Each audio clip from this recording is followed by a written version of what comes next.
learn how to do the quadruped rock. First, we're going to be in all fours, and you want to find that neutral spine position by kind of doing a few cat-cows, flexing or rounding your back and arching it out, finding the middle range of motion, that middle position.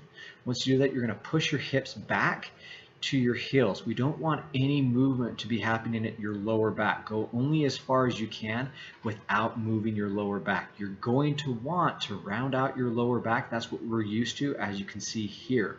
That's wrong.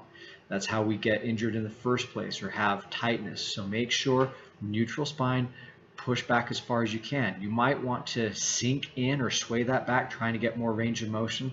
That's also wrong. Once again, find your neutral spine and push your hips back only as far as you can. Work on getting better. The better you get at this, we can then move into step 2 of protecting your back, which is the assisted march. Step 2 is the assisted march. You're going to stand up nice and tall, and you're going to lift your knee as high as you can, then use your hands to assist getting a little bit more range of motion. We're trying to flex the hips without rounding out our back. So stay nice and tall. This does require a bit of balance. You're going to want to bring your chest to your knees. Once again, that's wrong. We want to avoid that. You can see your back, my back rounding out here. Instead, stay nice and tall.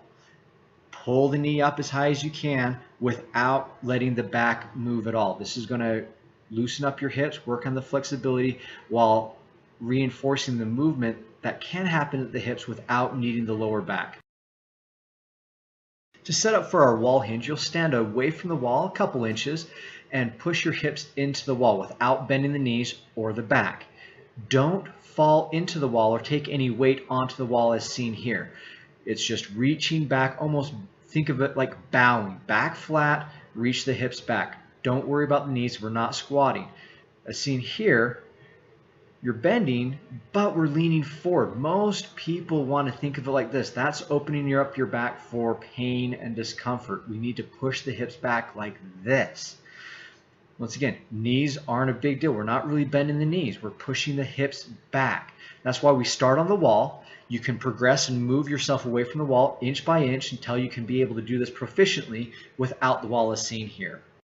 Now that we've mastered the hinge, we can now add load. You can pick a kettlebell or any type of weight, hold it by your hips, and perform the same type of hinge up against the wall as you did before. Something important that you should know is you should always focus on making sure where you feel it. You should feel it through your hamstrings and butt, not your back. Once you're proficient at that, you can move the weight up to your chest. That makes it a little bit harder.